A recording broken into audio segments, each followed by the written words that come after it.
Yo, what's up mga kaibigan? This is I2K po again. Ngayon nandito ulit tayo sa channel ni Pinas News Insider. Dito ulit tayo magbibigay ng komento at reaksyon. Kaya samahan nyo guys.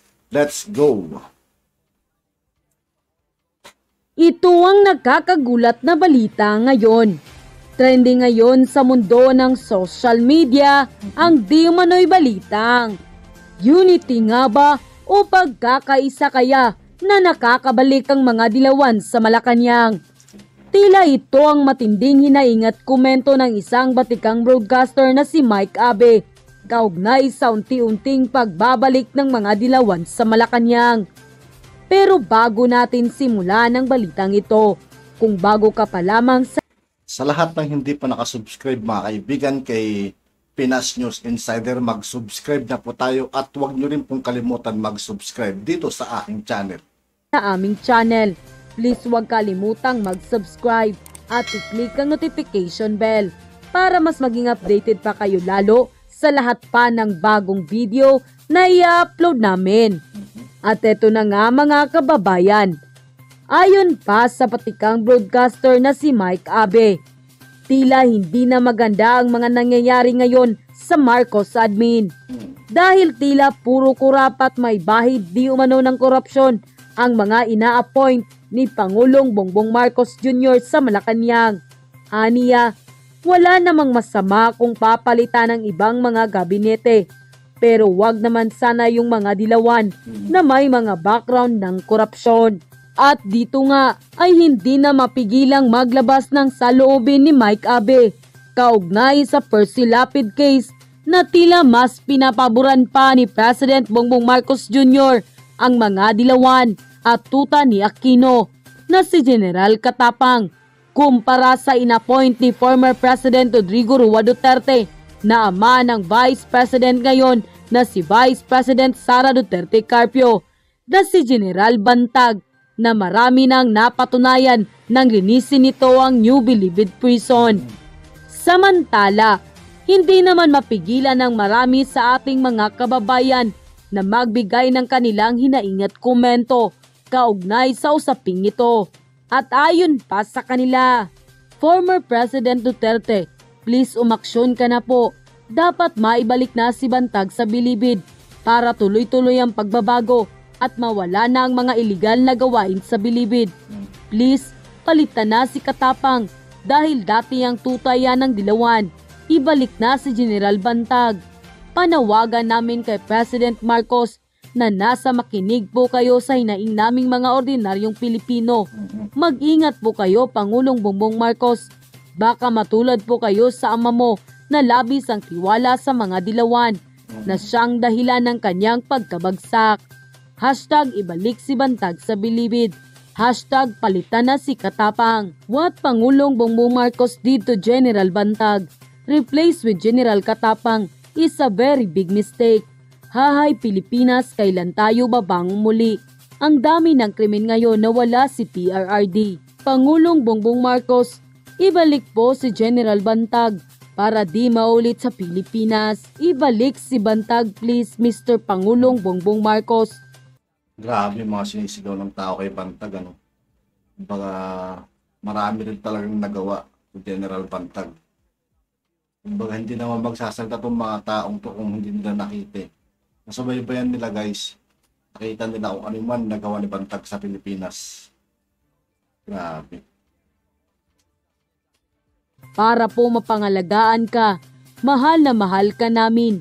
Para hindi na masayang ang 31 milyong boto namin sa iyo. Mas may tiwala kami kay Bantag kasi siya ang inilagay ni Tatay Digong sa pwesto dyan. End quote. Lahat sila may limit sa ilalim ng saligang batas kung kailan sila manunungkulan. Mawala sila sa gobyerno ngayon, nandiyan pa rin ang gobyerno dahil taong bayan. Pera ng taong bayan ang gumagalaw sa gobyerno. Taong bayan ang may-ari ng gobyerno, hindi ang nakapwesto. Yan po ang tandaan nyo. Kaya bakit tayo magsisipsip? Bakit tayo magbabalimbing? Eh di, pag malasakitan natin ang taong bayan, yung gobyerno. Yan, okay? Yan lang po, Pres. Yan po yung importante. Kaya naging ano kayo, huwag kayong maging one-sided na kumo kayo ay taga-suporta, pagtatakpan na ninyo yung iba or magagalit kayo pag tinatala kayo yung iba. Ay, nako. Wala kayong tunay na pagmamalasakit. Walang tunay kayong pagmamahal pag pinagtakpan ng mga nangyayari at buhay na katotohanan. Itong pagbabalik ng mga dilawan.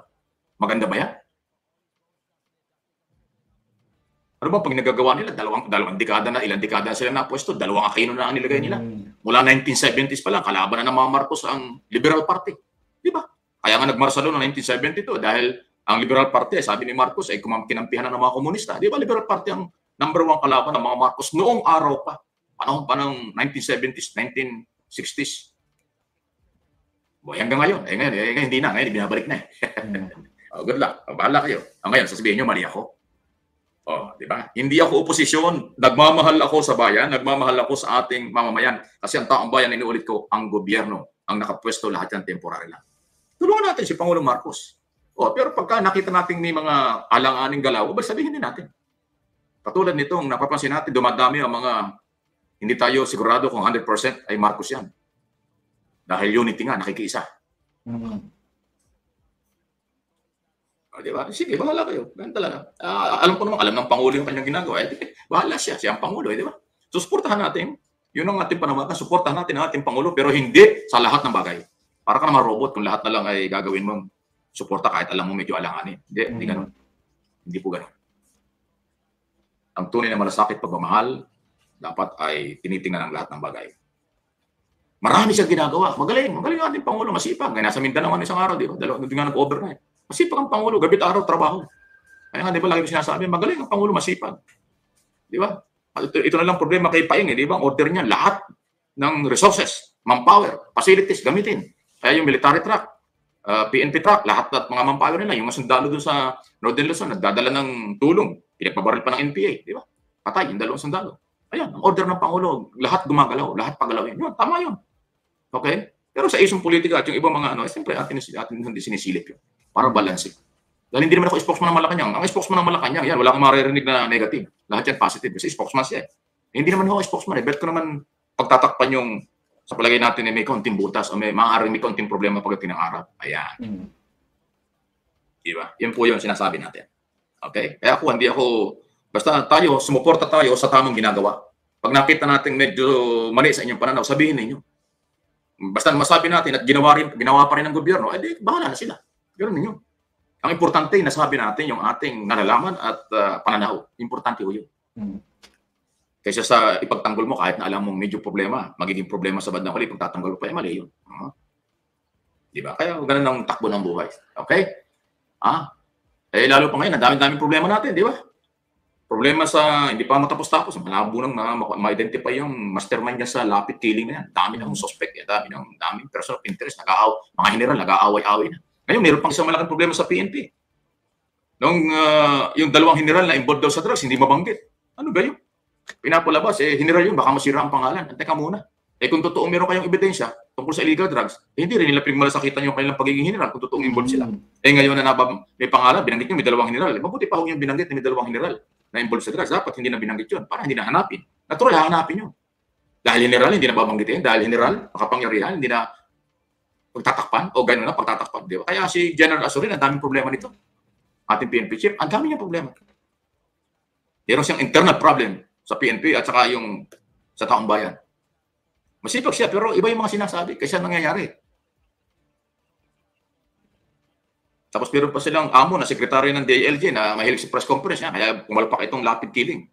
Iniharap ba naman sa media yung gunman Tapos kung anong pinagsasabi, pinayagan Di yan, kumalat na kumalat. Namatay tuloy yung isang middleman.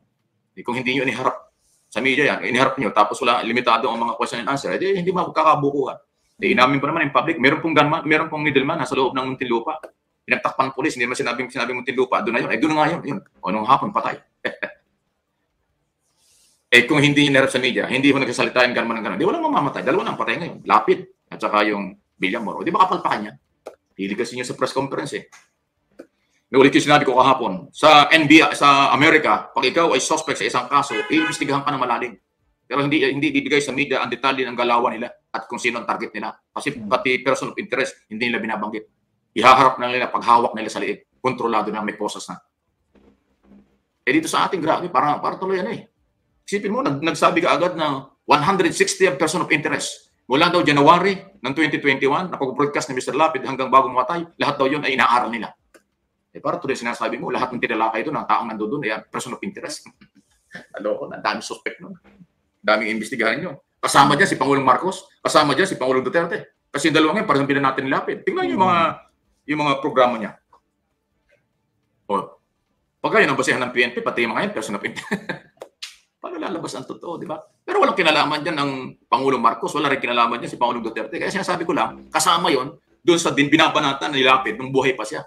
So, saan kinuha yung 160 na person of interest? At ang sinasabi pa ng PNP, mula January 2021, yun ang nire-review nila sa mga programa. So, ganon? Paano yan? O, yan ang sinasabi natin. At yun na nga mga kababayan, At yun nga po mga kaibigan, dito po nagtatapos ang ating reaction video.